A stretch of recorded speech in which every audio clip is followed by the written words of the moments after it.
Hi, I'm Jen, and I'd like to talk to you about Measure J.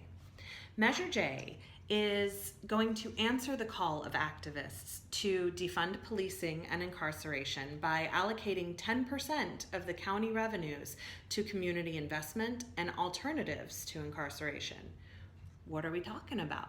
Well, we're talking about allocating funds to the following: youth development programs, job training and low-income jobs, investment in small minority-owned businesses, rent assistance, housing vouchers, and transitional housing.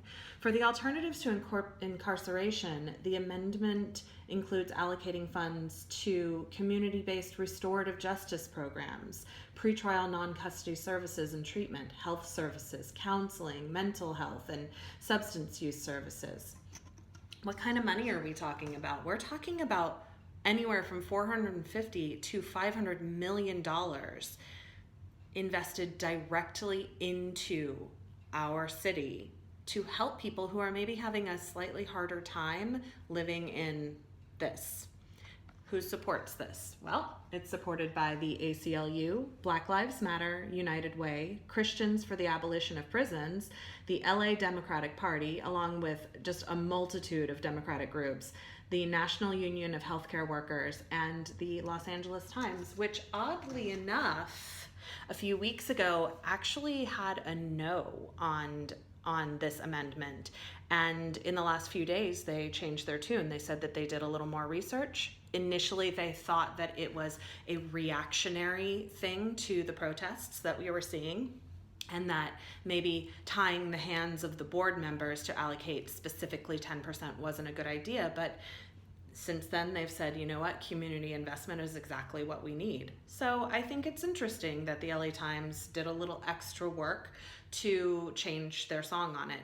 Now, I really wanted to see what people who did not want this amendment to happen were saying. And unfortunately, I found just the thinnest of arguments, saying that by taking 10% and allocating it to these programs, it would be taking it away from other community programs such as, 911 workers or road workers or social workers.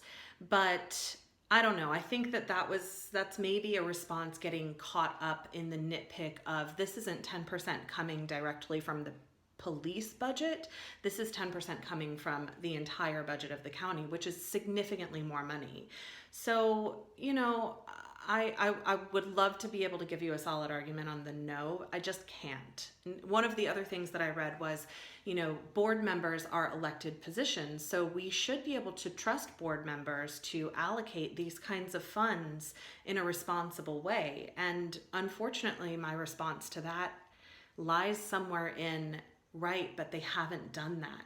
In all these years, they raise the police budget every single year, and social programs usually end up getting skimmed off the top until there's just nothing to really actually make an impact in the city itself. So I know how I'm swinging for Measure J, and I hope that you feel just slightly more informed for your vote. I can't wait to see you at the ballot box.